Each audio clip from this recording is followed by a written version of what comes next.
안녕하세요. 학교 변호사 김영미입니다. 학교는 작은 사회라고 하잖아요. 학교 안에서 다양한 분쟁들이 발생하고 있는데 학교 폭력에서부터 교권보호까지 변호사로서 속 시원하게 해법을 제시하기 위해서 과감히 유튜브 채널을 만들었습니다. 2012년에 엄청 유명한 사건이 있었잖아요. 그러니까 안타까운 사건인데 중학교 학생이 심각한 학교 폭력에 시달리다가 유명을 달리한 그런 사건이 있었는데 그때부터 이제 학교 폭력이 사회적 문제가 되면서 저도 그 문제에 대해서 깊은 공감대를 갖고 청소년 문제에 대해서 관심을 갖고 상담을 하기 시작했고 그때부터 지금까지 한 10년이 넘었죠. 13, 14년 정도 됐는데 계속 학교 폭력과 관련된 일을 해오고 있습니다. 저희 때만 하더라도 학교 폭력이라고 사실 그런 용어조차도 매우 생소했어요.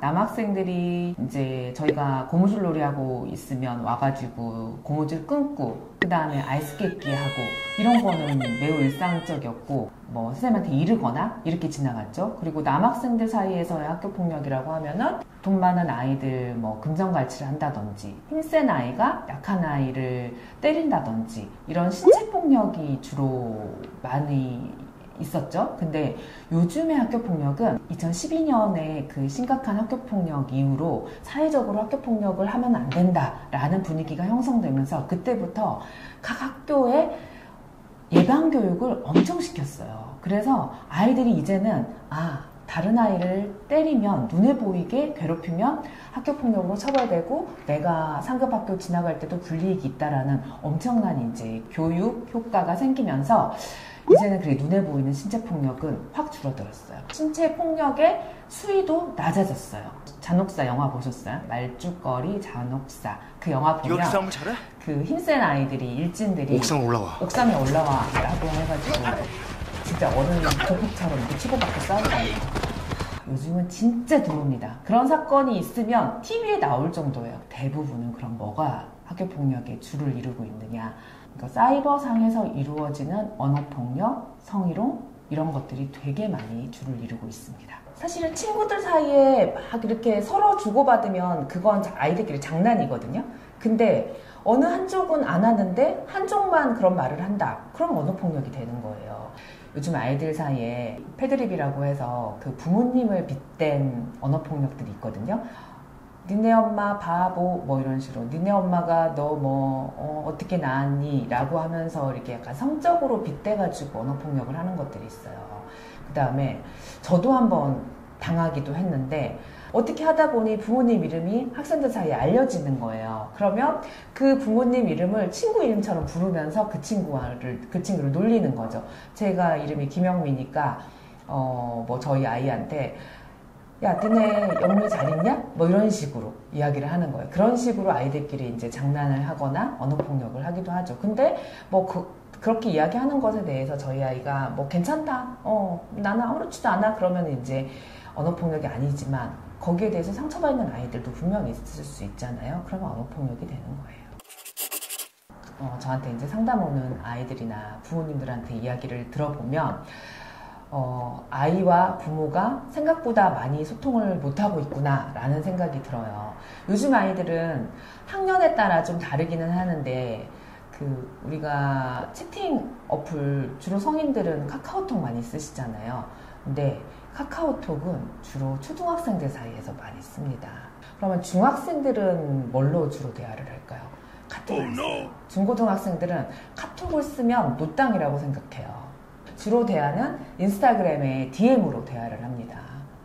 디스코드라는 채팅 앱이 있는데 디스코드는 아이들이 이제 게임할 때 뭐 이렇게 너 공격해, 너 빠져 뭐 이런 식으로 하잖아요. 그 디스코드는 주로 언어적인 채팅 어플이에요. 그래서 디스코드 할 때는 아이가 게임을 하는구나 라고 생각하시면 될 것 같고 또 에스크 계정이라고 있는데 에스크는 정말 익명이에요. 누가 했는지 확인할 수 없어요. 그렇다 보니까 많은 언어폭력이 더 많이 찾기 어려운 만큼 많이 이루어지죠.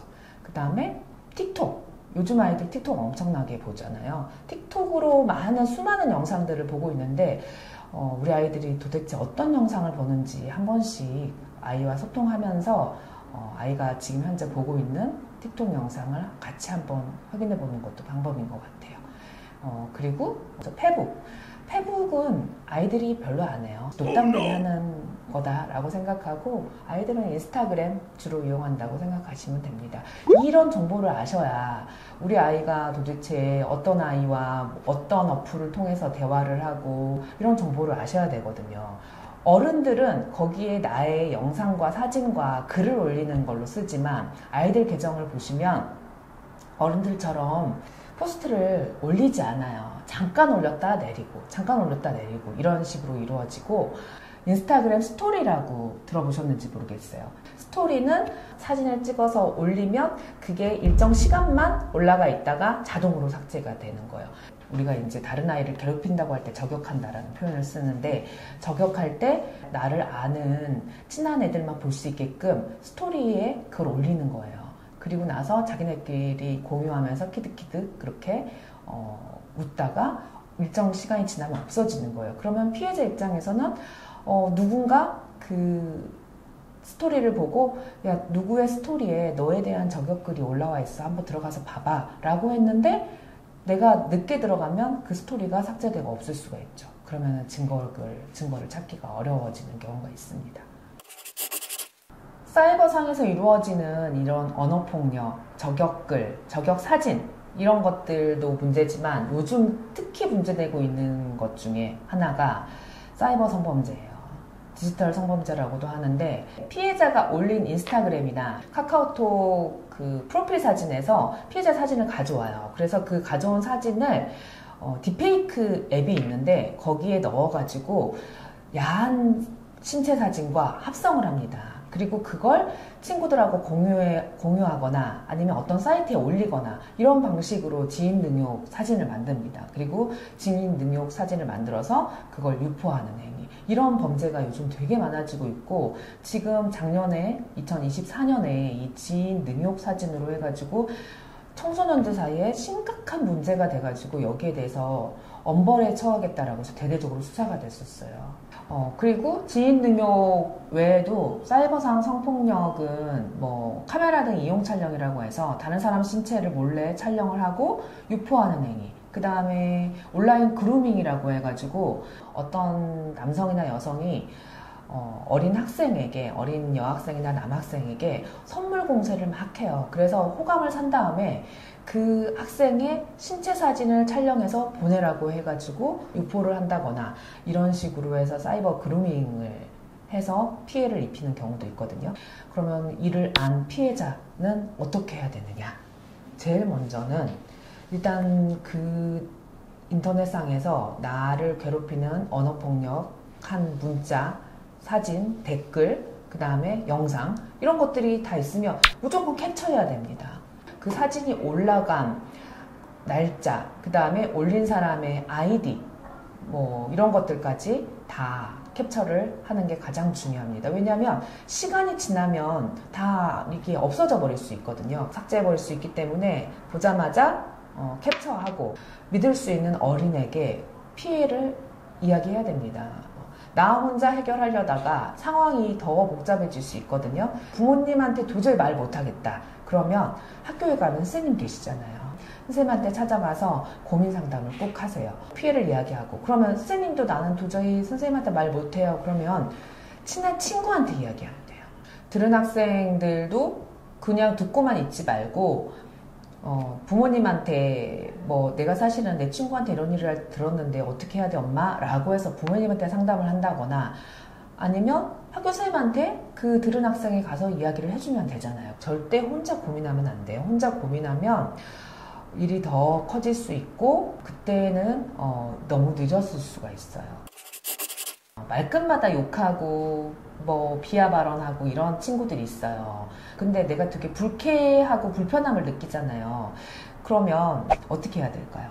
그냥 꾹 참지 말고 그냥 그 친구한테 나는 그런 말 듣는 거 되게 불편해. 안 했으면 좋겠어. 라고 의사표시를 해야 돼요. 불편했는데 꾹 참고 듣고 있다가 나중에 한 번에 폭발해서 학교폭력으로 신고하거든요. 그러면 가해 학생들이 뭐라고 하냐면 아니 평소에 우리는 친구들 사이에 서로 이렇게 욕설을 그냥 뒤에 섞어서 이야기하지만 그냥 일반화되어 있고 아무도 거기에 대해서 문제를 제기하는 사람이 없었는데 왜 갑자기 그러느냐, 나는 도대체 이해할 수 없다 라고 반응하는 경우가 있거든요. 그러니까 내가 불편하면 그 학생에게 나는 그런 말 듣고 싶지 않아, 안 했으면 좋겠어 라고 일단 의사표시를 해야 됩니다. 그런데도 그 다음에 또다시 그런 뭐 불쾌한 말을 한다든지 그러면 그때는 학교폭력으로 신고해도 할 말이 없겠죠. 오늘은 학교폭력의 유형 중에서 요즘 많이 발생하는 학교폭력 유형에 대해서 사이버 언어폭력 여기에 대해서 많이 알아봤는데요. 좋아요, 구독 꼭 해주시고요. 학교폭력으로 어려움을 겪고 있다면 저 김영미 변호사를 찾아주세요.